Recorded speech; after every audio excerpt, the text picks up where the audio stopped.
Hello everybody, today we are going to train pointers. Today we are going to see how useful pointers are.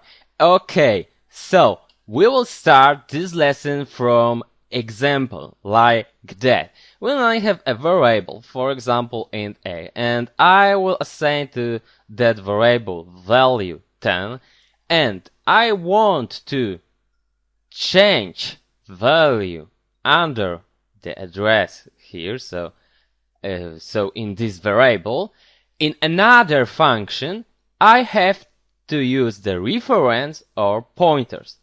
Let's remind the version with the reference. I had to do something like void multiply by, then what are arguments in our function. So the first argument is the reference and the second argument is by what amount we want to multiply by.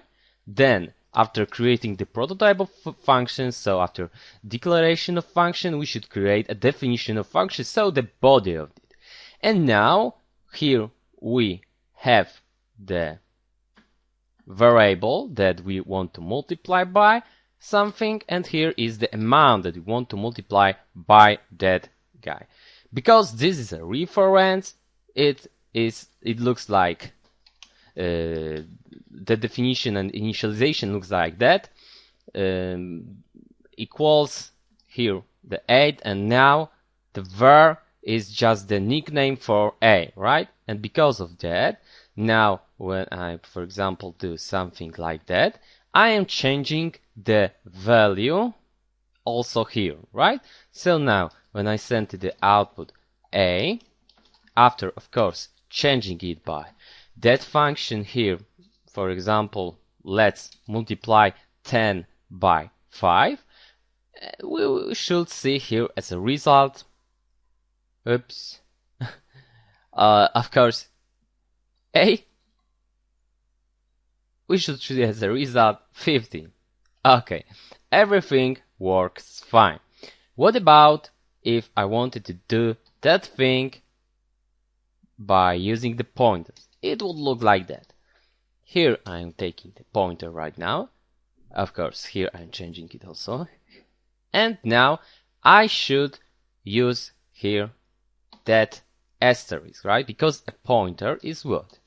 Pointer is a variable that can store an address of type that it is pointing to. So that pointer here can store an address of the variable that is integer, right? So right now we are sending the a here. Well, we shouldn't send an a here as a value, because we should send here what? An address, because we want to store an address here. So I'm sending here right now an address of a, right? And here it would look like that, something like that. And now we have an address in that guy, and with the asterisk here we can get the value from that address, right? Well,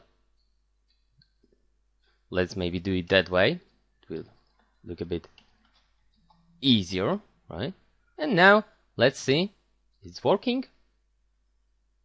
As you can see, the value is again 50, so everything works fine. So I'm reminding you that we have to send an address here when we are taking the when we are declaring here as a parameter the pointer, right? Okay, now I'd like to also tell you how to return pointers. Well, if I do something like that, and now I will return here something like that, I am returning only value. So if I do here int b, and then I will send b to the output here, I should have 50 and 50, right? Everything is okay, but this guy here right now is totally different variable. Now when I send here, for example, 999, we will notice that we changed the value of b, but we didn't change the value of a. If I want to return the pointer, I have to add here also an asterisk. Of course, it can be here, it can be here, it can be here. Don't worry, this is just white space, they are not interpreted. But, well, I prefer the notation like that.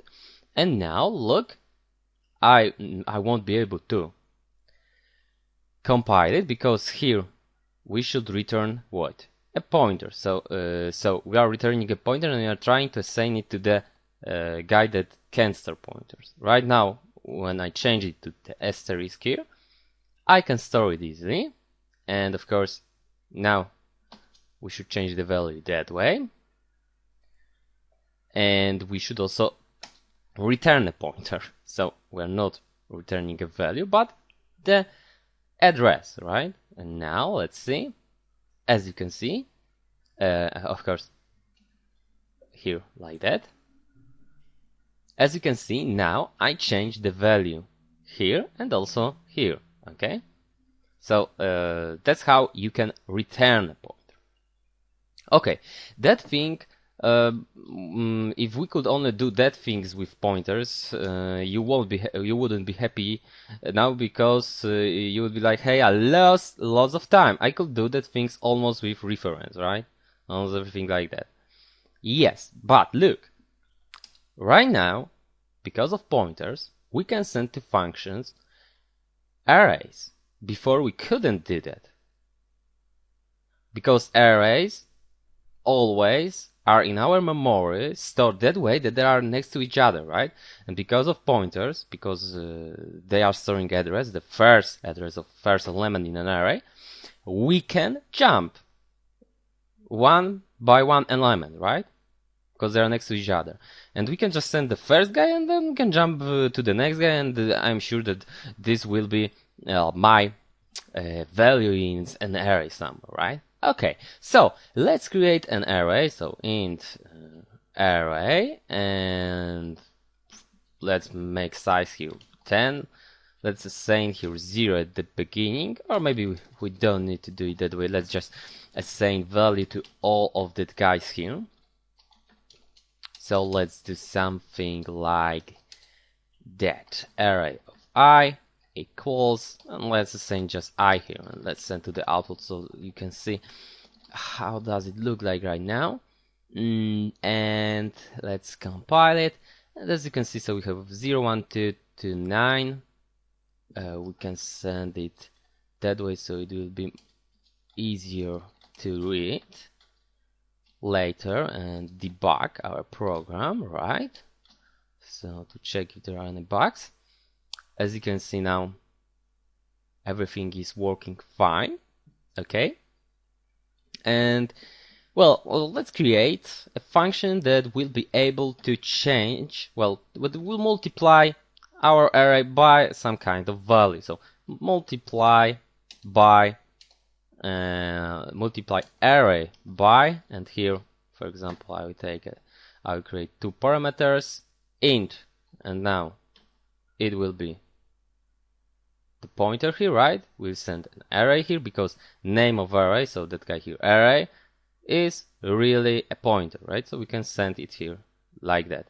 And then we have to also send, of course, the amount that we want to multiply that guys by. Oops, I didn't copy that. Now everything is okay.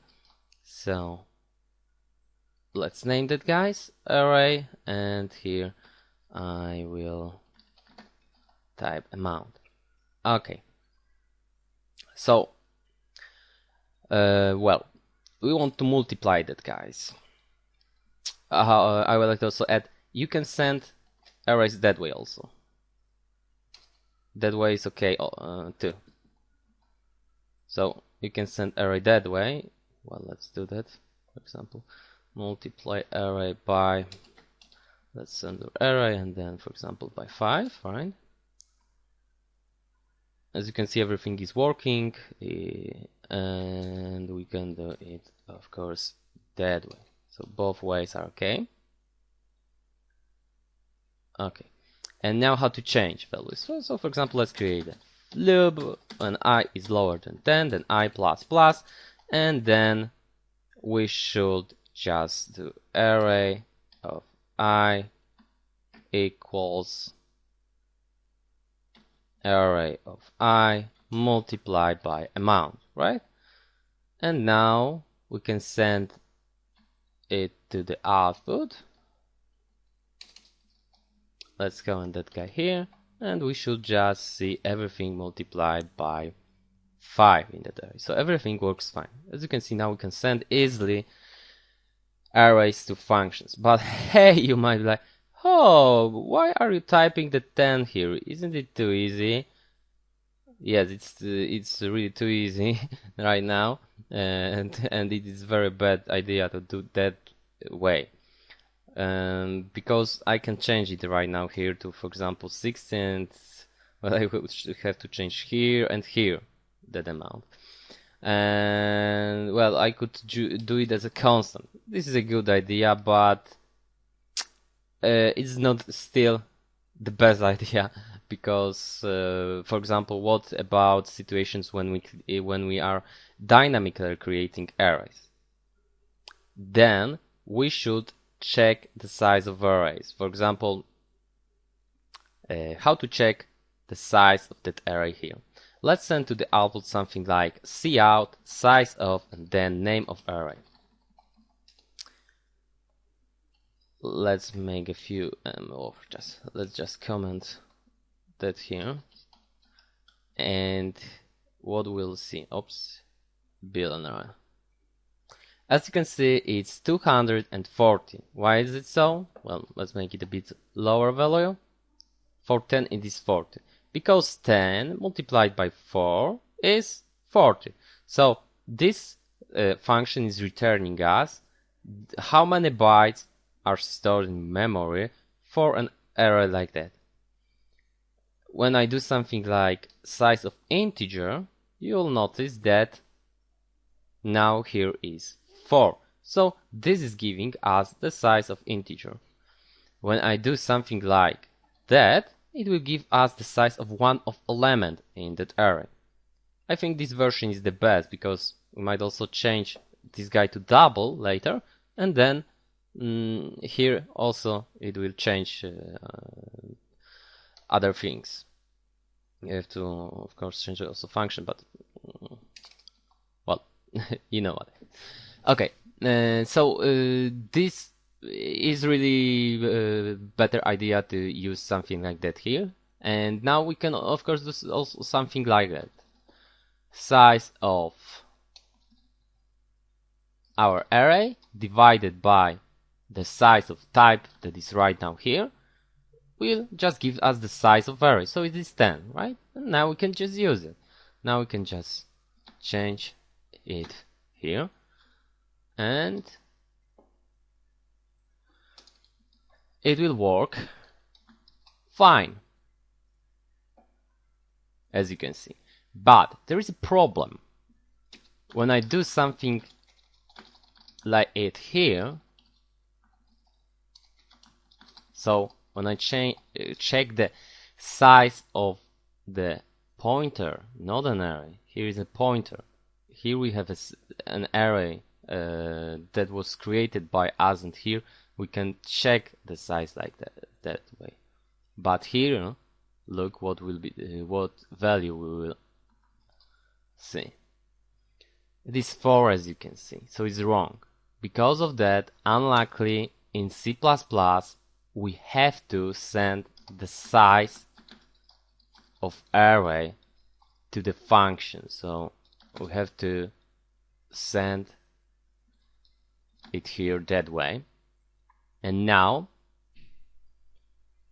of course, let's change it here.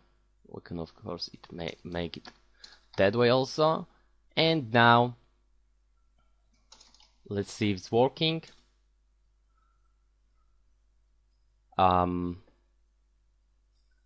Let's change the prototype also. So the declaration function. And now, as you can see, everything works fine too. Now let's train a bit. So for example, let's change the loop to something like while